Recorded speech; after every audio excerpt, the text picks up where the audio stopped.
EKYC ନ କଲେ କଟିଯିବ ରାସନ କାର୍ଡ, ଗାଇଡଲାଇନ ଜାରି କଲେ ଯୋଗାଣ ମନ୍ତ୍ରୀ। ରାସନ କାର୍ଡକୁ ନେଇ ଆସିଲା ବଡ଼ ଖବର। ଏଣିକି ଇକେୱାଇସି ନ କଲେ କଟିଯିବ ରାସନ କାର୍ଡ। ରାସନ କାର୍ଡକୁ ନେଇ ଯୋଗାଣ ମନ୍ତ୍ରୀ କୃଷ୍ଣ ପାତ୍ର ଗାଇଡଲାଇନ ଜାରି କରିଛନ୍ତି। ତୁରନ୍ତ କରନ୍ତୁ ଇକେୱାଇସି।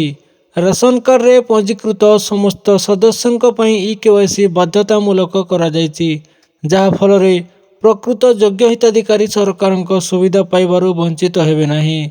ରାସନ କାର୍ଡ ହିତାଧିକାରୀ ଜାନୁଆରୀ 31 ସୁଦ୍ଧା ରୁକୁଣ କରିବା ଆବଶ୍ୟକ। ଏପରି ନ କଲେ ସେମାନଙ୍କ ରାସନ କାର୍ଡ କଟିଯିବ। ବର୍ତ୍ତମାନ ସୁଦ୍ଧା 49 ଲକ୍ଷ ହିତାଧିକାରୀ ରୁକୁଣ କରିନଥିବା ଜଣାପଡ଼ିଛି। ତେବେ ଭାରତ ସରକାରଙ୍କ ମାଗଣା ରାସନ ଯୋଜନା ଅନୁଯାୟୀ ଦେଶର 90 କୋଟି ଲୋକଙ୍କୁ ମାଗଣା ରାସନ ଦିଆଯାଉଛି। ଏହି ଜିନିଷଗୁଡ଼ିକ ମଧ୍ୟରେ ରହିଛି ଗହମ, ଡାଲି, ଚଣା, ଚିନି, ଲୁଣ, ସୋରିଷ ତେଲ, ଅଟା, ସୋୟାବିନ ଏବଂ ମସଲା। ଜନତାଙ୍କ ସ୍ୱାସ୍ଥ୍ୟରେ ଉନ୍ନତି ଆଣିବା ଏବଂ ସେମାନଙ୍କ ଖାଦ୍ୟରେ ପୁଷ୍ଟିକର ସ୍ତର ବୃଦ୍ଧି କରିବାକୁ ସରକାର ଏହିପରି ନିଷ୍ପତ୍ତି ନେଇଛନ୍ତି। ଏହା ମଧ୍ୟ ଲୋକଙ୍କ ଜୀବନଶୈଳୀରେ ଉନ୍ନତି ଆଣିବ ସରକାରଙ୍କ ଲକ୍ଷ୍ୟ ରହିଛି। ରାସନ କାର୍ଡରେ ଅନେକ ସରକାରୀ ସୁବିଧା ମିଳୁଥିବା ବେଳେ କିଛି ଧନୀ ଶ୍ରେଣୀର ଲୋକ ଚଞ୍ଚକତା କରି ରାସନ କାର୍ଡ ହାତେଇଥିବା ମାମଲା ସାମ୍ନାକୁ ଆସିଛି। ବର୍ତ୍ତମାନ ସୁଦ୍ଧା 49 ଲକ୍ଷ ହିତାଧିକାରୀ ରୁକୁଣ କରିନଥିବା ଜଣାପଡ଼ିଛି। ଆୟୁଷ୍ମାନ କାର୍ଡକୁ ନେଇ ବଡ଼ ଘୋଷଣା ଆସିଅଛି। କେଉଁ ମାସରେ ଆସିବ ଆୟୁଷ୍ମାନ ଭାରତ ଯୋଜନା? କେଉଁ ମାସରେ ଲାଗୁ କରାଯିବ ଚାଲନ୍ତୁ ଜାଣିବା। ଆସନ୍ତା ଜାନୁଆରୀ 13 ତାରିଖରେ ଆୟୁଷ୍ମାନ ଯୋଜନା ପାଇଁ କେନ୍ଦ୍ର ସରକାର ସହିତ ରାଜ୍ୟ ସରକାରଙ୍କ ବୁଝାମଣା ପତ୍ର ସ୍ୱାକ୍ଷରିତ ହେବ।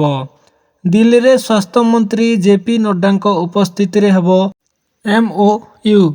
ସ୍ୱାସ୍ଥ୍ୟମନ୍ତ୍ରୀ ମୁକେଶ ମାଲିନ କହିଛନ୍ତି ଯେ ଆୟୁଷ୍ମାନ ଭାରତ ଲାଗୁ କରାଯିବା ନେଇ କ୍ୟାବିନେଟରେ ପାରିତ ହେବ।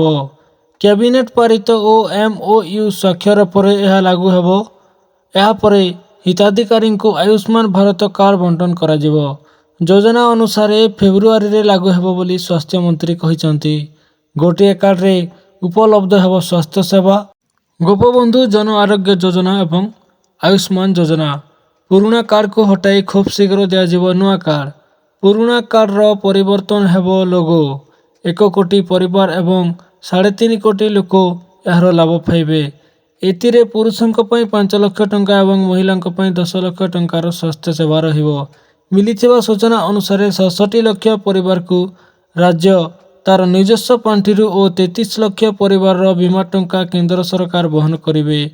ତାହେଲେ ଏହା ଥିଲା କିଛି ନୂଆ ଇନଫର୍ମେସନ। ଯଦି ଆପଣମାନଙ୍କୁ ଏହି ଭିଡ଼ିଓ ମାଧ୍ୟମରେ ଦେଇଥିବା ଇନଫର୍ମେସନଟି ଭଲ ଲାଗିଥାଏ ତାହେଲେ ଭିଡ଼ିଓଟିକୁ ଲାଇକ୍ କରିବା ସହିତ ସେୟାର କରିଦିଅନ୍ତୁ ଏବଂ ଆମ ଚ୍ୟାନେଲକୁ ଯଦି ସବସ୍କ୍ରାଇବ୍ କରିନାହାନ୍ତି ତାହେଲେ ଆମ ଚ୍ୟାନେଲକୁ ସବସ୍କ୍ରାଇବ୍ ମଧ୍ୟ କରିଦିଅନ୍ତୁ। ଜୟ ଜଗନ୍ନାଥ। ଧନ୍ୟବାଦ।